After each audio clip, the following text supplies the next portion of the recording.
All right, folks, we're less than 9 days away from the NFL draft, and the Atlanta Falcons, oh baby, they're starting to show their cards a little bit. Word is their draft board is just about locked in, and there's a whole lot to unpack here. We're talking about who they might target, how those decisions will shape not just their 2025 season, but also the moves they'll make in free agency, which still ain't technically over yet for them. Now, let's be real. Most of this info is floating around the internet, right? We're talking about pre-draft visits, insider nuggets, some good old-fashioned logic. You piece it all together and it paints a pretty interesting picture. So I'm going to lay it all out for you, who's in the mix, who's sliding down, and who the Falcons might be willing to go get if they feel like the time is right. Let's start with this tweet I saw from Jay Ben, who, credit where it's due, has been pretty dialed in when it comes to the Falcons. Here's the juice. He says Malachi Starks, safety out of Georgia, has been bumped out of their top 5. That's big news. A lot of people had him mocked to Atlanta at pick 15. If he's been moved out of the top 5, that tells me he's probably sitting right there at number 6, so still high, but maybe not their guy. Then there's Mike Green, edge rusher out of Marshall. Another name that had a little buzz, but according to the same scoop, he's not in the top 5 either.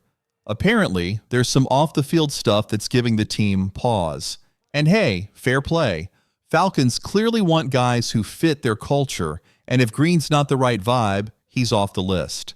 Both of those guys, Starks and Green, are actually ranked above Shamar Stewart, another edge guy out of Texas A&M.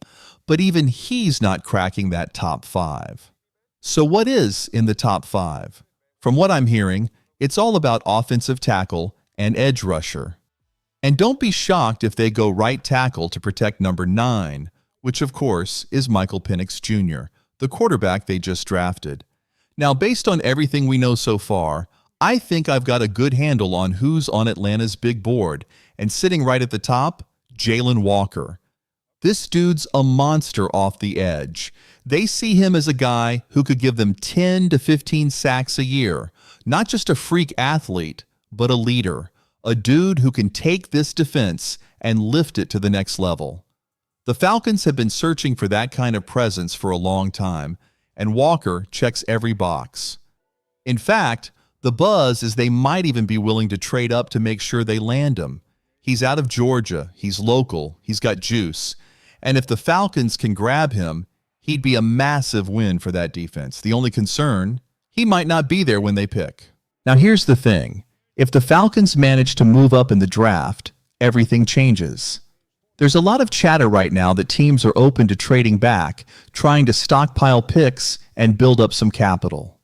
That's the kind of situation Atlanta could take advantage of if they really want to go get Jalen Walker. That's why he's still my number 1 on their board. Coming in at number 2, we've got Armand Mbalu, better known as Armand Mbembe, the offensive tackle out of Missouri. And listen, this dude is an absolute stud.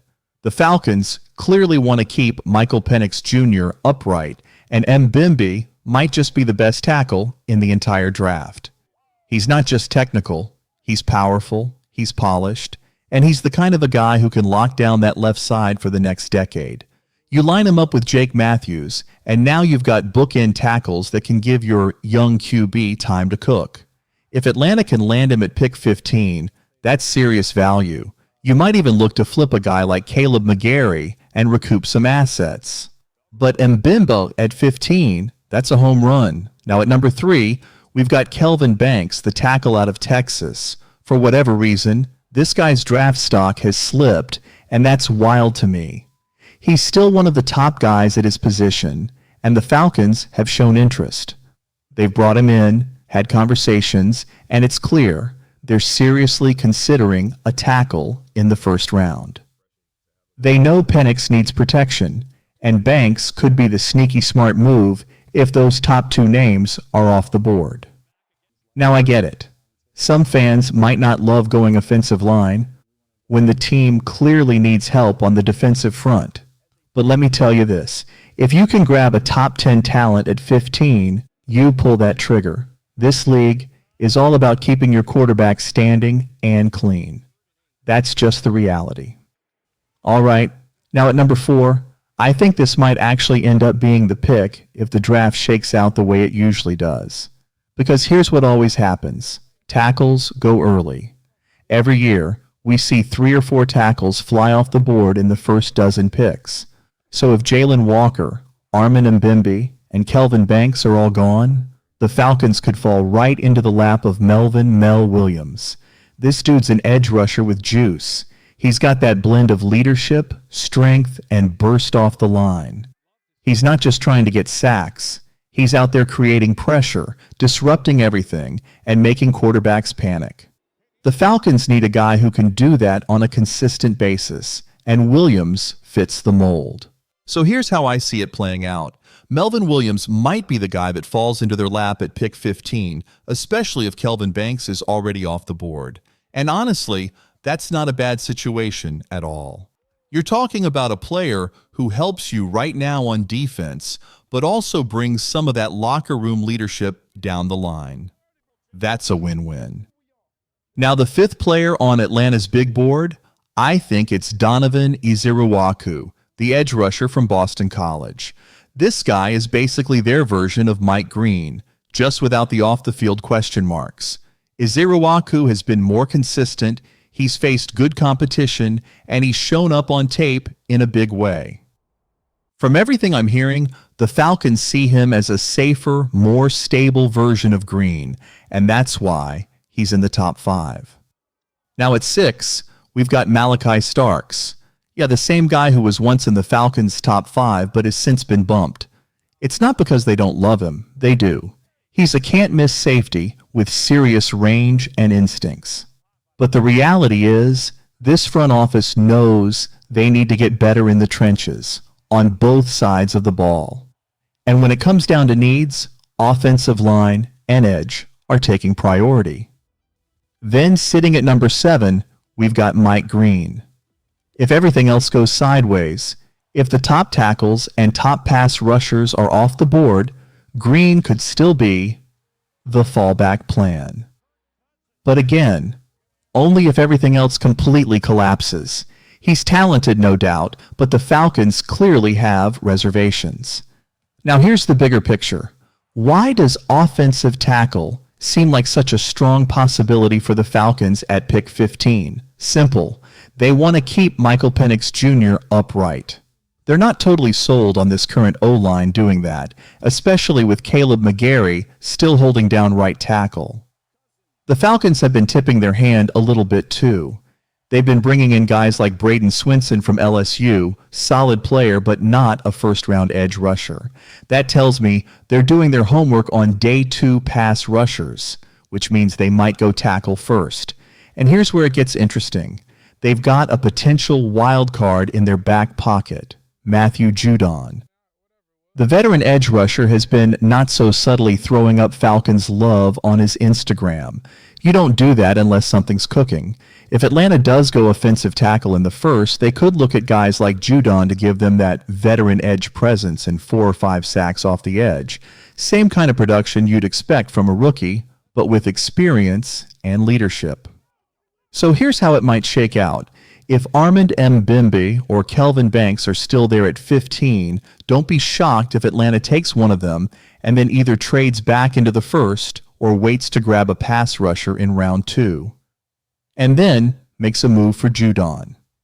That's a smart, flexible plan, and it could work out beautifully. So let's talk about the big red and black elephant in the room, Matthew Judon. This dude is practically campaigning to become a Falcon. He's all over social media throwing shade and love, dropping hints like he's trying to get drafted all over again. At this point, it feels like Judon's just waiting for that call, and honestly, it makes a ton of sense. Now don't get it twisted. The Falcons are going to draft defense. That's happening. Might not be in the first round, but it's coming. You've got names like James Pierce Jr. and Walter Nolan floating out there. Both could be fantastic second-round pickups.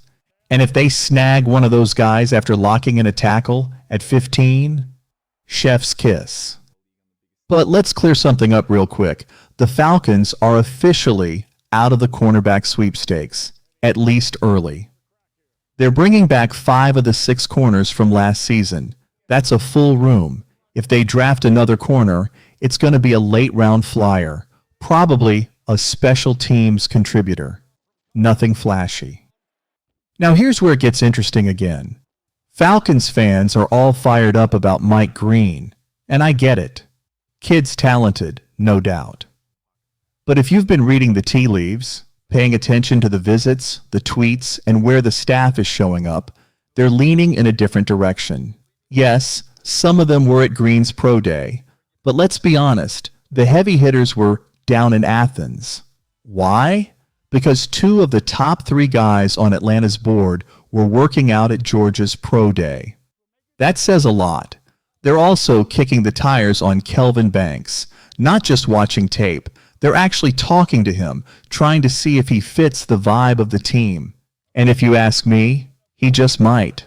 Bottom line, don't be surprised if the Falcons go offensive tackle at 15, then slide back into the late first or early second round to scoop up a young pass rusher, someone with juice, someone like James Pierce. Then they wrap it all up by adding Judon into the mix. Experience, leadership, and a proven sack machine. That would give them a full meal on defense, a little rookie upside, a lot of veteran production. So that's the board. That's the logic.